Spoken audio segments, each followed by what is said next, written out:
قال المؤلف والمفسر رحمه الله تعالى أدام النفع بعلومه وعلومكم في الدارين آمين إلى أن قال قرأ بعضهم من تحتها بمعنى الذي تحتها وقرأ الآخرون من تحتها على أنه حرف جر واختلف المفسرون في المراد بذلك من هو. اب مفسر رحمۃ اللہ علیہ فرماتی ہیں بن تحتیا، بعض علماء کہتے ہیں کہ یہاں پہ معنی ہے الذی تحتہا، جو اس سے نیچے تھا، اور بعض کہتے ہیں کہ نہیں من حرف جر ہے. اب اختلاف یہ ہے کہ وہ کون ہے جس نے پکارا، جس نے آواز دی. فقال الاوفی وغیرہ ان ابن عباس وناداها من تحتها جبریل ولم يتكلم عیسیٰ حتی اتت به قومها. وہ فرماتے ہیں کہ نیچے سے آواز جبریل نے دی. اصل میں جب سیدہ مریم، اب جو راجع قول ہے وہ یہی ہے کہ وہ صدیقہ ہیں، وہ پاک ہیں، وہ طاہرہ ہیں. اللہ نے اپنے کمال قدرت کے اظہار کے لیے ان کو بغیر باپ کے بچہ دیا. اب اس میں دو فرقے بن گئے. ایک یہودی ملعونوں کا فرقہ ہے، انہوں نے تو نعوذ باللہ ثم نعوذ باللہ حضرت عیسیٰ علیہ السلام کو اور آپ کی اماں پہ تہمت لگائی کہ یوسف النجار جو اس مسجد کے اندر خادم تھا وہی رہتا تھا، اور تو وہاں کوئی مرد تھا ہی نہیں، لہذا یہ یوسف النجار کا بیٹا ہے. یعنی ان کے نزدیک نعوذ باللہ ثم نعوذ باللہ عیسیٰ علیہ السلام ولد الزنا. اور عیسائی اتنا آگے بڑھ گئے، انہوں نے کہا کہ نہیں، کیا کہہ رہے ہو، عیسیٰ علیہ السلام تو خدا کا بیٹا ہے. اور بعض نے کہا کہ نہیں، وہ تو خود خدا ہے. بعض نے کہا کہ وہ ثالث. تو یہ افراط و تفریط میں مبتلا ہو کر دونوں فرقے جو ہیں وہ برباد ہو گئے، ان کے کفر میں کوئی شک نہیں. الحمدللہ اہل دین، اہل اسلام، اہل سنت والجماعت اعتدال پہ ہیں. انہوں نے کہا مریم پاک ہے، صدیقہ ہے، اور اللہ نے ان کو جو بیٹا دیا ہے وہ رسول اللہ ہے، وہ روح اللہ ہے، وہ کلمۃ اللہ ہے، اور اللہ کی قدرت کی نشانی ہے. تو اعتدال کا مسلک جو ہے وہ دین اسلام. تو اب بی بی صاحبہ کا جب حمل کا موضوع ہوا، اور یہ بھی یاد رکھیں کہ حمل وہ 1 گھنٹے کا نہیں تھا، وہی 9 مہینے کا تھا. تو اس کے بعد بی بی صاحبہ صرف اپنی بہن سے ملتی تھی جو حضرت زکریا کی بیوی تھی، اس کے علاوہ کسی سے نہیں ملتی تھی. آخر پھر اس نے دیکھا کہ جب ایام روز بروز قریب آ رہے ہیں تو بالکل ہٹ کے دور ایک جگہ پہ چلی گئی. وہاں ایک کھجور کا درخت تھا، اس کے ساتھ ٹیک لگا کے بیٹھ گئی. اور یہ جگہ جو ہے یہ وہی ہے جس کو بیت اللہ کہتے ہیں. یہ حضرت عیسیٰ کی پیدائش کی جگہ ہے، اور مسجد اقصیٰ سے 8 کلومیٹر کے فاصلے پہ. اب وہاں جب بیٹھی تو کہ آپ کی تکلیف بھی تھی، پریشانی بھی تھی، تو اسی وقت آپ نے موت کی بھی تمنا کی کہ یا لیتنی مت قبل ھذا، اس قصے سے بھی پہلے میں مر چکی ہوتی، کوئی مجھے بھول چکے ہوتا، میرا نام بھی نہ ہوتا، نام و نشان بھی نہ ہوتا، تو میں آج اس تکلیف میں مبتلا نہ ہوتی. اب اللہ نے جبریل کو حکم دیا فناداها من تحتها، یعنی بیوی وادی کے اوپر تھی، وہ وادی سے نیچے تھے. انہوں نے آواز دی کہ بی بی کیوں گھبراتی ہو، اللہ غم نہ کرو، پریشان ہونے کی کوئی ضرورت نہیں. وقضا قال سعید بن جبیر والضحاک وعمر بن میمون والسدی وقتادہ انه الملک جبریل علیہ الصلاۃ والسلام ناداها من تحتها، مانا من اسفل الوادی، وہ وادی کے نیچے سے انہوں نے آواز دی. وقال مجاہد فناداها من تحتها قال عیسی ابن مریم، کہ حضرت عیسیٰ نے بات کی یہ، لیکن یہ بات پہلی بات زیادہ صحیح ہے. وقضا قال عبد الرزاق عن بن قتادہ قال قال حسن هو ابنها وهو احدى الروایتین عن سعید بن جبیر انه ابنها قال ولم تسمع اللہ یقول فاشارت الیہ. حالانکہ یہ واقعہ اس وقت کا نہیں ہے، یہ واقعہ اس وقت کا ہے جب آپ کی قوم نے آ کر آپ کو اعتراض کیا تو آپ نے بیٹے کی طرف اشارہ کیا. اللہ تعاذنی اے نادا قائل اللہ تعاذنی قد جعل ربک تحتک سریا. نیچے ایک چشمہ، ایک چھوٹا سا پانی کا چشمہ جاری ہو گیا. قال سفیان الثوری و شعبہ نبی اسحاق البراء بن عازب قد جعل ربک تحتک سریا قال الجدول، جدول کہتے ہیں چھوٹے سا نالا. وقضا قال علی بن ابی طلحہ عن عباس السری النہر، چھوٹی سی نہر. وہی قال امن میمون نہر تشرب منہ، نہر جاری ہوئی جس سے لوگ پانی پیتے. وقال مجاہد والنہر بسریانی، یہ سریانی لغت میں بھی سری نہر کو کہتے ہیں. وقال سعید بن جبیر السری والنہر الصغیر بالنبتیت، نبتی زبان میں بھی چھوٹی نہر کو کہتے ہیں. وقال ذاک والنہر الصغیر بسریانیت. وقال ابراہیم النخعی والنہر الصغیر. وقال قتادہ هو الجدول بلغت اہل الحجاز. وقال وهب بین السری وربیع لماء. وقال سدی وهو النہر. واختار هذا القول، اصل قول یہی ہے کہ اللہ تعالیٰ نے اپنی قدرت کا کرشمہ دکھانے کے لیے اور بی بی کو اطمینان کے لیے وہاں نیچے ایک چشمہ جاری کر دیا پانی کا. وقد ورد فی ذلک حدیث مرفوع. وقال الطبرانی حدثنا ابو شعیب الحرانی قال حدثنا یحییٰ بن عبد اللہ البابلی قال حدثنا ایوب بن نہیک سمعت اکرمۃ مولا ابن عباس سمعت ابن عمر یقول سمعت رسول اللہ یقول ان الصری الذی قال اللہ لمریم قد جعل ربک تحتک سریا نہر اخرجہ اللہ لتشرب منہ. ایک روایت میں یہ بھی ہے لیکن یہ حدیث جو ہے غریب ہے. هذا حدیث غریب جدا من هذا الوجه.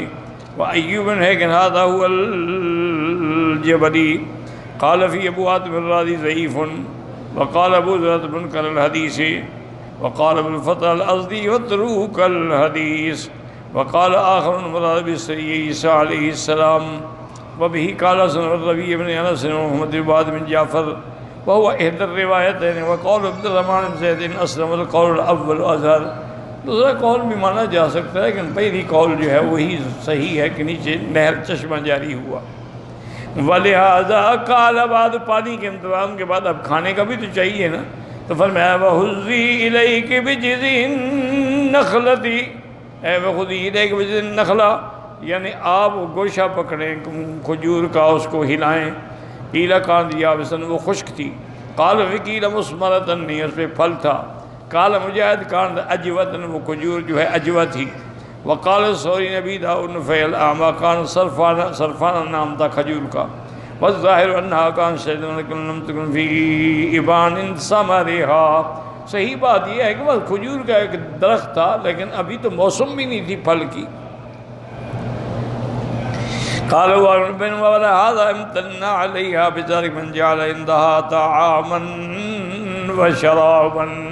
اللہ نے احسان فرمایا کہ آپ کے لیے کھانے کا بھی اور پینے کا بھی انتظام کر دیا، اور یہ بھی تسلی دی کہ اگر اللہ ایک سوکھی ہوئی کھجور کو تازہ کر سکتے ہیں اور نیچے چشمہ جاری کر سکتے ہیں تو تمہیں بغیر باپ کے بیٹا کیوں نہیں دے سکتے. تو اس میں ان کی تسلی بھی تھی اور کھانے پینے کا انتظام بھی تھا. تو ساکت علیک رطبا جنیا، جب آپ اس کو ہلائیں گی تو آپ پر تازہ کھجوریں اتریں گی.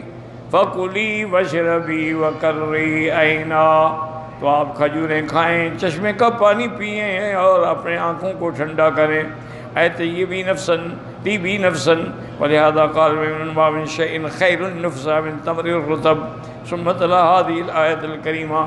عمرو بن میمون فرماتے تھے کہ جو عورت حالت نفاس میں ہو، بچہ جننے کے قریب یا بعد میں، اس کے لیے سب سے اچھی غذا جو ہے وہ تازہ کھجور ہے. اس سے اچھی غذا اگر اور ہوتی تو اللہ وہ بھی مریم کو دے دیتے. تو اس سے انہوں نے استدلال پکڑا ہے کہ عورت کے لیے کھجور جو ہے یہ سب سے، اور ویسے بھی خدا کی شان ہے کہ اللہ نے کھجور کے اندر بڑے بڑے وٹامنز رکھے ہیں جو ہر کسی کو مفید ہیں لیکن عورت کے لیے بہت زیادہ مفید ہے. وقال ابن ابي حاتم حدثنا علي بن حسين قال حدثنا شيبان قال حدثنا مسعود بن سعيد التميمي حدثنا عبد الرحمن بن عبد الاوزاعي عن رواه بن علي بن ابي طالب رضی اللہ تعالی عنہ قال قال اکرموا امتکم النخلہ. تو حضرت علی فرماتے تھے کہ کھجور کا درخت جو ہے یہ تمہاری خالہ ہے، اس کا خیال کیا کرو، اس کا احترام کیا کرو. فإنها خلقت من الطین، چونکہ اللہ نے اس کو بھی مٹی سے پیدا کیا. الذی خلق منہ آدم علیہ السلام ولیس من الشجر شیء یلقح غیرها، اس کے علاوہ اور کوئی درخت نہیں ہے جس کے اندر پیوند کیا جائے اور نر کا بول ڈالا جائے، صرف یہ کھجور ہے. باقی دنیا کا کوئی ایسا درخت نہیں ہے. جیسے عورت مادہ ہے اس کے لیے بیج ضروری ہے، کھجور کے لیے بھی اللہ تبارک و تعالیٰ کی شان ہے کہ نر کا بول ضروری ہے. اگر وہ نہ ڈالا جائے تو اس کو بھی باقاعدہ پھل نہیں لگتا ہے، خدا کی شان. ویسے بھی علماء نے بڑی تحقیق کی ہے، یاد رکھیں. انہوں نے کہا کہ کھجور جو ہے نا یہ انسان سے مشابہ ہے. کیا معنی؟ انسان کا ہاتھ کٹ جائے زندہ رہ سکتا ہے، ٹانگ کٹ جائے زندہ رہ سکتا ہے، لیکن گردن کٹ جائے پھر زندہ نہیں رہ سکتا. کھجور کی بھی ادھر ادھر شاخیں کاٹ دو کھڑی رہے گی، لیکن اوپر سے اگر کاٹ دو تو مر جائے گی. تو اس کی بھی گردن کٹے تو مر جائے گی. دوسرا، ہر جانور جھک کے پانی پیتا ہے، صرف انسان ہے جو اوپر سے پانی پیتا ہے. اسی طرح کھجور ہے، ہر درخت زمین سے پانی لیتا ہے، کھجور آسمان کے پانی پہ زندہ رہتی ہے. تو اس لیے انہوں نے کہا اس کو انسان سے بڑی مشابہت ہے، اس لیے انسان کے لیے سب سے بڑی اور اچھی سے اچھی غذا ہے. اور خاص طور پہ کھجور اجوا ہے، برنی ہے، سرفانہ ہے، یہ تو بڑی اللہ کی نعمتیں ہیں. حتیٰ کہ صحیح حدیث میں ہے کہ جو آدمی 7 دانے صبح اجوا کھجور کے کھائے اس پہ اس دن زہر بھی اثر نہیں کرے گی اور جادو بھی اثر نہیں کرے گی. اور ابتدائے دور میں حضور پاک کا اور صحابہ کے تو غذا ہی صرف کھجور تھی. الاسودان یعنی التمر والماء، کھجور کھائی پانی پی لیا، بس یہی غذا تھی، یہی روٹی تھی. یہ تو اب ہمارا ہے نا کہ 10 کھانے ہوں اور 2 کلو 4 آدمی کھا جائے. تو اس وقت تو یہ عالم نہیں تھا، اسی لیے وہ لوگ صحت مند تھے. نہ ان کو الحمدللہ کبھی اٹیک ہوا، نہ ان کو کبھی دل کا دورہ پڑا، نہ ان کو کبھی کینسر بنا. یہ جو تم نے مرکبات بنا کے کھانے شروع کیے ہیں ساری اسی کی مہربانی ہے کہ اس میں مرچیں ہیں اور مسالے ہیں اور نمک ہے اور پتہ نہیں کیا کیا بلائیں ہیں. اس کا نتیجہ یہ ہے کہ آج انسان بیماریوں کا گھر بن چکا ہے. وقال اسمتهم النساء والرطب فإن لم يكن رطب والتمر وليس من شيء أكرم الله من شيء نزلت تحتها مریم بنت عمران. ایک حدیث میں یہ بھی ہے حضور نے فرمایا کہ اپنی عورتوں کو تم تازہ کھجوریں کھلایا کرو. ویسے بھی یعنی ایک دفعہ مجھے یاد ہے، بہت پرانی بات ہے، اس وقت میری والدہ بھی زندہ تھی، والد بھی زندہ تھے. تو ہم جس گھر میں رہتے تھے نا اس گھر کے قریب میں کوئی رائل فیملی کے خاندان کے کچھ لوگ ساتھ والے مکان میں ٹھہرے ہوئے تھے. تو ان کی شرافت ہے اور ان کی مہربانی ہے کہ وہ کبھی کبھی ہم فقیروں کے گھر میں بھی ان کی عورتیں آ جاتی تھیں اور اعلیٰ قسم کی کھجوریں لاتی تھیں. رائل فیملی تھی اور پھر گسیم اور بریدہ کی کھجوریں تو دنیا میں مشہور ہیں. تو اعلیٰ قسم کھجوریں لے آتی ہیں. ہمارے گھر والے کوئی 2 دانے اٹھاتا، کوئی 3 اٹھاتا. انہیں کیا کر رہے ہو؟ کھاؤ. کتنا کھائیں؟ انہوں نے کہا ہم تو کم سے کم دن میں آدھے کلو سے کم تو کبھی نہیں، ورنہ 1 کلو کھاتی ہیں روز کا. تو انہوں نے کہا اگر تم نہیں کھاتی ہو تو پھر اپنے خاوند کے حقوق کیسے ادا کرتی ہو؟ جب تم کھجور ہی نہیں کھاتی ہو تمہارے اندر طاقت کہاں سے آئے گی؟ آدھا کلو روز کھایا کر. وہ زبردستی آ کے تو وہ 4 دانے کھلاتے. ہم لوگوں کی تو عادت ہی نہیں نا اتنا کھانے کی، زیادہ سے زیادہ 2 4 5 دانے کھا لیے. تو عرب آج بھی الحمدللہ کھجور کھاتے ہیں اور بڑے شوق سے. اسی لیے ان کو کسی اور دواؤں کی ضرورت نہیں ہے. اونٹنی کا دودھ پیتے ہیں اور کھجور کھاتے ہیں اور شہد استعمال کرتے ہیں. یہ تینوں چیزیں ان کو ہمیشہ 100 سال کے بھی ہو جائیں بوڑھا نہیں ہونے دیتے، وہ ہمیشہ جوان رہیں. بہرحال تو حضور نے بھی فرمایا کہ اپنی عورتوں کو کھجور کھلایا کرو. اگر تازہ کھجور نہ ملے چلو سوکھی کھلاؤ، کیونکہ دنیا میں اور کوئی ایسا درخت نہیں شان والا جس کھجور سے زیادہ کہ جس کے نیچے اللہ نے بی بی مریم کو پناہ دی۔ ھذا حدیث منکر جدا، لیکن حدیث منکر ہے۔ رواہ یارہ شیبانوی وقال بعض تساقط بتشدید، تساقط یا تساقط تخفیف سے، علیک رضوا جنیا ای ساقط الجزء بل کل متقارب، مانا جب آپ شاخ ہلائیں گی تو تازہ کھجوریں گریں گی۔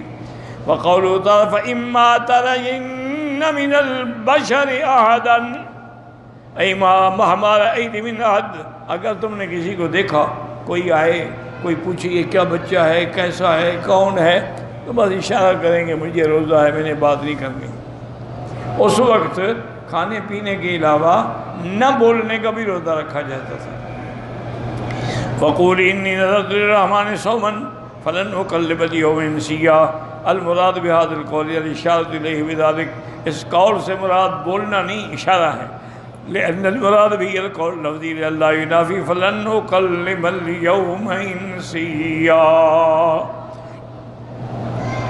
تو قول سے مراد کا لفظ ہو تو پھر فلن نکلم کیسے ہوگا؟ صاف ظاہر ہے کہ اشارہ کیا آپ نے۔ انی نذرت للرحمن صوما قال صمتا، یعنی خاموشی کا روزہ۔ وقضا قال ابن عباس مذاق روایت صوما وصمتا، یعنی روزہ بھی تھا اور خاموشی بھی تھی۔ وقضا قال قتادہ وغیرہ انہم کانوا اذا صاموا فی شریعتہم حرم علیہم الطعام والکلام، ان کی شریعت کے اندر اگر روزہ رکھتے تھے تو کھانا پینا جیسے حرام تھا، بولنا بھی حرام تھا۔ وقضا قال قتادہ وغیرہ انہم کانوا اذا صاموا فی شریعتہم یحرم علیہم الطعام والکلام، نص علی ذلک السدی وقتادہ وعبد الرحمن وقال ساکن ھذا قال كنت عند ابن مسعود رضی اللہ تعالی عنہ فجاء رجلان فسلم احدهما ولم يسلم الاخر، دو آدمی آئے حضرت عبداللہ المسعود کی خدمت میں، ایک نے تو سلام کیا لیکن دوسرے نے سلام نہیں کیا۔ فقال ما شانک، قال صاحب حلف ان لا يكلم الناس اليوم، انہوں نے کہا ایسے قسم کھائی تھی کہ آج میں بات نہیں کروں گا۔ فقال کلم الناس سلم، بات کرو تم، سلام بھی کہو۔ فإن تلك امرأة علمت انها لا يصدق انها من غیر زوج، یہ تو اس کے لیے عذر تھا چونکہ وہ بی بی جانتی تھی مریم کہ میری بات کوئی نہیں مانے گا، کوئی نہیں تسلیم کرے گا، لہذا ان کا علاج یہ تھا کہ خاموش رہیں۔ تمہارے لیے تھوڑا ہے کہ تم خاموش رہو۔ لیکن حضر اللہ اذا سئلت ولوائد بیاد رحم اللہ قال ما قال عیسیٰ مریم لا تحزنی قال کیف لا احزن وانت معی لا ذات زوجنا مملوکا ای شیء اذی عند الناس یا لیتنی مت قبل هذا وكنت نسیا منسیا قال لا عیسیٰ یکفیک الکلام۔ وہ کہتے ہیں کہ حضرت عیسیٰ علیہ السلام نے کہا کہ اماں کیوں غم کرتی ہو؟ اللہ تعالیٰ نے کہا کیسے غم نہ کرو، نہ تو میں کسی کی بیوی ہوں نہ میں کسی کی مملوکہ ہوں، اور یہ بغیر خامند کے تو پیدا ہو گیا تو میں کیا جواب دوں گی؟ انہوں نے کہا اماں گھبراتی کیوں ہو، تم جواب نہ دینا میں جواب دوں گا۔ ثم اترین بشر قل انی نذرت الرحمن صوما فلن اکلم اليوم انسیا قال هذا كل من كلام عیسیٰ علیہ۔ بعض علماء کہتے ہیں یہ ساری بات جو ہے عیسیٰ علیہ السلام کی ہے جو انہوں نے اپنی والدہ سے کہی۔ تو بہرحال اللہ تعالیٰ نے جب اولاد دی تو جواب بھی سکھلا دیا، اسی لیے بعض اولیاء اللہ نے انہی آیات سے ایک بات یاد رکھا کریں کہ علماء، اولیاء، صلحاء کوئی بات خود سے نہیں بناتے۔ اب دیکھو نا جی کہ بہت سارے لوگ ہمارے اعتراض کرتے ہیں کہ دیکھو جی تبلیغی جماعت والے چلہ لگاؤ چلہ لگاؤ چلہ لگاؤ، کوئی صحابہ نے چلہ لگایا تھا، خوبی نبی نے چلہ لگایا تھا، موسیٰ علیہ السلام نے۔ فَتَمَّ مِيقَاتُ رَبِّهِ 40 لَيْلَةً، تو جب ایک پیغمبر سے ثابت ہے تو پھر اعتراض کرنے کا کیا مقصد ہے؟ اور دوسرا ان لوگوں نے استدلال کیا ہے کہ ثُمَّ خَلَقْنَا النُّطْفَةَ عَلَقَةً فخلقنا العلقة مضغة فخلقنا المضغة عظاما فكسونا العظام لحما، ان سب کے درمیان 40 دن کا وقفہ ہے۔ تو معنی یہ ہے کہ 40 دن کے بعد نطفہ علقہ بنتا ہے، پھر مضغہ بنتا ہے، تبدیلی آتی ہے۔ تو 40 دن کے اندر کوئی حکمت ہے؟ اللہ ہر پیغمبر کو 40 سال کے بعد نبوت کیوں دیتی ہیں؟ تو معلوم ہوا کہ 40 کے عدد میں حکمت ہے۔ اسی طرح حدیثوں میں ہے کہ جو 40 حدیثیں یاد کر لے قیامت میں وہ علماء کی سب میں کھڑا ہوگا، تو وہاں بھی 40 حدیثیں ہیں، اور جو 40 نماز مدینہ پاک میں جماعت کے ساتھ پڑھے گا تو اللہ اس کو نفاق سے بری۔ یہ سب حدیث 40 آخر کیوں ہے؟ اس لیے علماء نے نکالا کہ 40 دن میں تبدیلی آتی ہے، اس لیے وہ لوگوں کو جب گھر سے نکال کے 40 دن کے لیے جماعت میں لگاتے ہیں ان میں بھی تبدیلی ہے۔ اسی لیے آپ دیکھ لیں، یقین کریں، ہم تو اپنا اعتراف کرتے ہیں نا کہ ہم مدرسوں میں سارا سال طلباء کو پڑھاتے رہے، لیکن کئی تھے ان میں جو داڑھی کو منڈاتے تھے، کئی تھے ان میں جو نماز میں سستی کرتے تھے، اور اکثر تہجد نہیں پڑھتے تھے، لیکن ان کے ساتھ جو آدمی لگے الحمدللہ نمازی بھی ہو جاتا ہے، تہجد بھی پڑھتا ہے، اشراق بھی پڑھتا ہے، داڑھی بھی رکھتا ہے، کپڑے اور لباس بھی اسلامی پہنتا ہے، کوئی تبدیلی آتی ہے نا اس میں۔ تو اسی لیے اللہ تعالیٰ کی ہر چیز میں حکمت۔ اچھا، اسی طرح بزرگوں نے، صوفیاء کرام نے یہ بھی مسئلہ نکالا ہے کہ چپ کرنا جو ہے اس سے بڑی عبادت کوئی نہیں۔ انہوں نے کہا بس خاموش رہو۔ اسی لیے کہ ایک حدیث میں ہے کہ بولو تو اچھی بات ورنہ چپ رہو۔ وہ کہتے ہیں جب انسان خاموش رہتا ہے نا تو وہ بھی 1000 گناہوں سے بچ جاتا ہے۔ اسی لیے ان کی تعلیم یہی ہوتی ہے کہ نظر بر قدم، کہ جب چلو تو نظر اپنے پاؤں پہ رکھو، اوپر اٹھا کے نہ دیکھو۔ خلوت در انجمن، اور لاکھوں لوگوں میں بیٹھے رہو لیکن دل اللہ کے ساتھ جڑا رہے، سب کی سنو لیکن بولو نہیں۔ تو جتنا اپنی زبان کی حفاظت کرو گے، اسی لیے ایک صحیح حدیث میں ہے، حضور نے فرمایا من یضمن لی ما بین لحییہا و ما بین فخذیہا، جو آدمی مجھے 2 ہونٹوں کے درمیان میں اور 2 ٹانگوں کے درمیان میں جو فرج ہے اور زبان ہے اس کی ضمانت دے دے کہ میں غلط استعمال نہیں کروں گا، انا اضمن لہ الجنہ، اس کی جنت کا میں ذمہ دار۔ تو اسی پہ یہ حضرات زور دیتے ہیں کہ بھی زبان کی حفاظت کرو۔ اسی پہ یہ لوگ زور دیتے ہیں کہ اپنے نظروں کو جھکا کے چلو، اگر نظر نیچے ہوگی، نظر دبا کے چلو گے تو کسی غیر محرم پہ نہیں پڑے گی، جب نظر ہی نہیں پڑے گی تو باقی گناہ تو خود بخود نہیں ہوں گے۔ واللہ اعلم۔